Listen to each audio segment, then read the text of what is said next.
नमस्कार, आप देख रहे हैं सीके टीवी इंडिया और मैं हूं आपके साथ अंजलि। हमारे पीछे एक बैनर दिख रहा होगा और पूरी बिहार में कहिए तो पैक्स चुनाव है, यानी कि किसानों के लिए ये एक सरकारी योजना है। आपको यहाँ पे दिखा होगा नई सोच नई विचार पूरा करेगा अविनाश कुमार। हमारे साथ अविनाश कुमार है और ये किसानों के लिए क्या सोचते हैं और आखिर इनका ये पैक्स से जुड़ने का क्या कारण था। तो कैसे है अविनाश जी?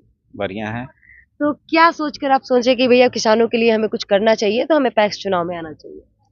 हम भी किसान हैं और पिछले 10 सालों से किसान हैं। तो धान जब विक्रय होती है तो उस समय बहुत सारी समस्याएं होती है, जैसे बार बार मुझे जाना पड़ता है पैक्स के अध्यक्ष के पास। वो नहीं सुन पाते हैं तो धान का सही मूल्य मुझे नहीं मिल पाता था। तो ये सोच के साथ हम इसमें खुद उम्मीदवार के रूप में इस बार उतरे हैं। मतलब कि आपको अध्यक्ष के पास जाना पड़ता था, तो आपको अध्यक्ष के पास ना जाना पड़े, इसीलिए आपने खुद पैक्स के अध्यक्ष बनने का फैसला किया। तो क्या लग रहा है आपको, कितने किसानों का सहमति आपको या सहयोग मिल रहा है? सहयोग मिल भी रहा है और इस बार का चुनाव में 2 ही प्रत्याशी भी हैं। 2 ही प्रत्याशी है? जी। मतलब एक प्रत्याशी का नाम क्या है? वो हितेंद्र कुमार जी हैं। और एक आप हैं? जी। तो क्या उम्मीद लगाए हैं अपने आसपास के किसानों से आपने? उम्मीद लगाए हैं कि हमारे सोच के साथ वो अपना विचार को समर्थन देंगे। आपके साथ अगर किसान आते हैं, तो आप उनके लिए क्या कीजिएगा? क्योंकि आपने बोला कि मेरे विचारों के साथ वो चले। आप भी तो उनके विचारों के लिए या किसानों के अच्छे मतलब चीज़ों के लिए, बहुत से खाद में देखते हैं कि आजकल बहुत घोटाला होता है, या किसानों के लिए सही समय पे उनको खाद नहीं मिल पाता है या बहुत मूल्य अधिक करके दिया जाता है, उनके लिए आपका क्या कहना पहला जो सवाल है मैम आपका कि किसानों को जाना पड़ता था, है? तो मैं पहला काम किसानों के लिए ये करना चाहता हूँ कि उनको पैक्स मेंबर बनना हो या अपना धान बेचना हो या गेहूँ बेचना हो, उनको मेरे पास ना आना पड़े।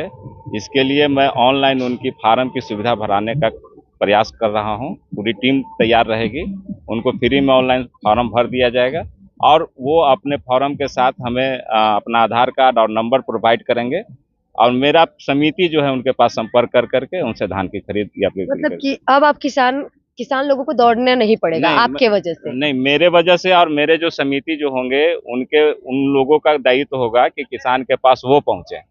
किसान मेरे पास नहीं अच्छा, आए। आपने बोला कि मेंबर बनाया जाएगा, तो पैक्स में मेंबर कैसे बना जाता है? एक बार ये हमारे दर्शकों को बताइए, क्योंकि बहुत लोगों को इसके बारे में जानकारी नहीं होती है कि पैक्स क्या होता है?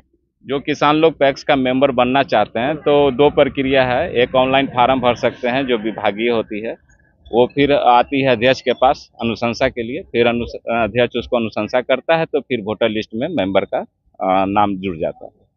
क्या लाभ होता है पैक्स में मेंबर बनने का या अध्यक्ष बनने का?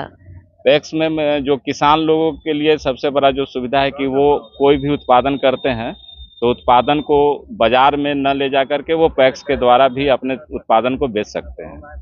ठीक है। दूसरा है कि अगर मान लीजिए कि किसान है, उनको अगर बीज की समस्या है, खाद की समस्या है, तो वो पैक्स के द्वारा ये अपना सरकारी रेट पर वो बीज और खाद को उनको उपलब्ध करा सकते हैं हम लोग। उपलब्ध करा सकते जी। हैं। मतलब किसानों के लिए अलग-अलग साथ में एक चीज और मैं बताना चाहता हूँ कि कृषि से संबंधित जो यंत्र होते हैं, ट्रैक्टर हो या हार्वेस्टर हो या पावर टिलर हो, तो उनको जरूरत होती है तो पैक्स अध्यक्ष को ये पावर है कि उसको अनुशंसा करके उसकी सब्सिडी उसको दिलाया जाए। अच्छा, मतलब कि अब किसानों के लिए आप ट्रैक्टर भी देंगे और मतलब कि जितने भी किसानों के यूजफुल यंत्र होते हैं, खेतों में जो उपयोग किया जाता है, आप उनको किसानों को प्रोवाइड करवाएँगे? बिल्कुल, अगर वो हमारे पास आते हैं तो जो सरकार के द्वारा जो सब्सिडी उपलब्ध है उसको हम आसान प्रक्रिया में उनको दिलाने का कोशिश करेंगे। आप भी एक कहीं न कहीं गाँव से हैं, एक किसान हैं। किसानों का तकलीफ आपको भी पता है कि हर साल सबसे ज़्यादा अगर कोई आत्महत्या करता है तो वो किसान होते हैं। तो आखिर उनको क्या मजबूरी होती है, क्योंकि पैक्स में अध्यक्ष पहले से ही होते हैं, हमारे सरकार भी होते हैं, सबके रहते हुए ऐसे किसानों के साथ होता है, तो इसको कैसे दूर किया जाए? एक तो जो अप्राकृतिक आपदा आती है उससे भी किसान परेशान होते हैं। दूसरा होता है कि अगर वो फसल उपजा देते हैं तो उनको सही मूल्य पर मार्केट नहीं मिल पाता है। तो ये पैक्स के सहकारी समिति जो और भी जो मंडी होती है, जैसे सब्जी का हो या फल का हो, तो इस सब मंडियों से संपर्क कर करके उनके उत्पादन को मंडी तक पहुंचाने का जिम्मेवारी पैक्स के पास रहता है। तो अगर पैक्स अध्यक्ष सही रूप से काम करे तो किसानों की जो ये असुविधा हो रही है उसको सुविधा बनाया जा सकता है। अच्छा, क्या लगता है कि किसानों को किस मौसम में कौन सी खेती करना चाहिए कि वो ज्यादा बेनिफिट होता है उनके लिए? अभी तक जो हमारे यहाँ का किसान है वो पारंपरिक खेती पर ही निर्भर है, लेकिन सरकार के द्वारा ऐसा सुविधा किया जा रहा है कि वो व्यावसायिक खेती की ओर अक्सर हों। अब जैसे मान लीजिए कि जो बेमौसम सब्जी होती है उसके लिए शेडिंग का भी सरकार देती है, लेकिन थोड़ा सा क्या होता है कि अगर आप पैक्स को सुगम नहीं बनाइएगा तो किसान उसका लाभ पूरा नहीं ले पाता है, और कुछ जानकारी भी नहीं दिया जाता है, जिसके कारण बहुत सारे किसान को पता नहीं चलता है कि सरकार की सुविधा कब आई कब चली गई। तो इस सब को पारदर्शी बनाने के लिए हम अपने तरफ से पूरा कोशिश करेंगे, ये मेरा वादा है। चलिए, मतलब आपने कहा कि किसानों के बहुत सी योजनाओं के बारे में पता नहीं चल पाता है। उसी में एक योजना ये पैक्स है, जो सरकारी योजना है, और बहुत से किसानों को तो ये भी नहीं पता है कि पैक्स होता क्या है, इनमें अध्यक्ष होता क्या है, या हम पैक्स में कैसे जुड़ सकते हैं, या मेरे लिए कब क्या लाभ आया, ये किसानों को नहीं पता चलता है। तो किसानों के लिए ये जानकारी देना है या उनको आपसे मिलकर जानकारी लेना है? आप कितने किसानों को ये जानकारी प्रोवाइड करना चाहते हैं?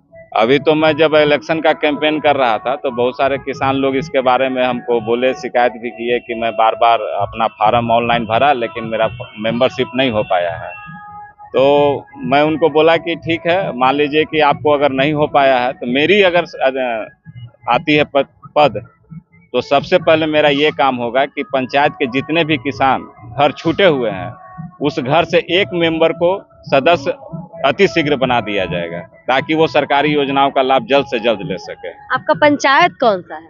ये कल्याणपुर पंचायत है। कल्याणपुर पंचायत है, तो ये पटना में पड़ता है। लेकिन पूरा अपना एड्रेस बता दीजिए कि जितने भी आपके आसपास के किसानों को आपसे मिलना पड़ेगा वो लोग भी आपसे कांटेक्ट कर पाएंगे। ये कल्याणपुर का पैक्स अध्यक्ष का पद है और ये पुनपुन प्रखंड का एरिया है और ये जिला पटना में पड़ता है। जिला पटना में पड़ता है। आपने जो पीछे बैनर लगाया है इसमें बहुत ही अच्छे से लिखा हुआ है कि हर तरीके से आप लोगों की मदद करेंगे। इस पे कितना खड़ा उतरेंगे अविनाश कुमार? देखिए, मैं अपने तरफ से तो 100% कोशिश करूंगा कि जो जनता से वादा किया हूं उसको मैं पूरा करूं, और अगर उस पर नहीं उतर पाऊंगा तो जनता ही मालिक है, वो हमको उतार देंगे। तो अविनाश जी, ये आपके आसपास की जनता जब आपको प्यार दे रही थी, चुनाव का कैंपेन कर रहे थे, उस समय में क्या लगा कि किसानों का रुझाव आपकी तरफ है कि नहीं? बिल्कुल है, और बहुत जोर शोर से है, और हमारे जो विचार हैं उसका समर्थन किसान के द्वारा मिल भी रहा है। और बाकी जो कल का इलेक्शन है वहाँ पर जनता मालिक है, किसान मालिक है। अगर हमारे विचार को अगर समर्थन देंगे तो विजय जरूर होगी। मतलब विजय जरूर होगी। विजय होने के बाद आपकी बातें पलट तो नहीं जाएगी, क्योंकि इससे पहले भी पैक्स अध्यक्ष रह चुके हैं या रहे अभी भी है, तो उनके हिसाब से आप उनसे बेहतर काम कीजिएगा या उन्हीं की तरह आप भी निराश हो जाइएगा, क्योंकि आप उनसे निराश होकर ही आप मैदान में उतरे हैं? नहीं, जो निराशा मुझे महसूस हुई है आपके वीडियो में जो मैंने बताया हूँ, तो उस निराशा को मैं सबसे पहले खत्म करूंगा कि जो किसान अभी तक मेंबर नहीं बने हैं और उनको जरूरी है कि वो मेंबर बनना चाहिए, तो सबसे पहला काम तो मेरा यही होगा कि हर परिवार जो छूटा हुआ है उसको खोज करके हम उसको मेंबर बनाएंगे। लोग आप तक कैसे पहुंचेंगे, कांटेक्ट कैसे करेंगे आपको? किसान के अभी मैं कैंपेन किया हूं तो सारे जगहों पर मेरा नंबर प्रोवाइड है, और जब मैं अगर पद को हासिल कर लूंगा तो मैं अपना व्हाट्सएप, ईमेल और नंबर सारे समितियों को दे दूंगा कि सारे किसान तक वो पहुंच जाएगा। सारे किसान तक। फिलहाल के लिए अगर आप लोगों को अविनाश जी से कोई भी जानकारी चाहिए तो यहाँ पे आपको ये दोनों नंबर दिख रहा है, यहाँ पे आप कॉल कर सकते हैं, बाकी स्क्रीन पे भी नंबर मिल जाएगी। और आप पैक्स चुनाव के बारे में क्या सोचते हैं, किसानों के लिए जो भी अच्छी चीजें हैं कमेंट बॉक्स में जरूर बताइएगा। देख रहे थे सिटी टीवी इंडिया, मैं हूँ आपके साथ अंजलि। जय हिंद, जय बिहार।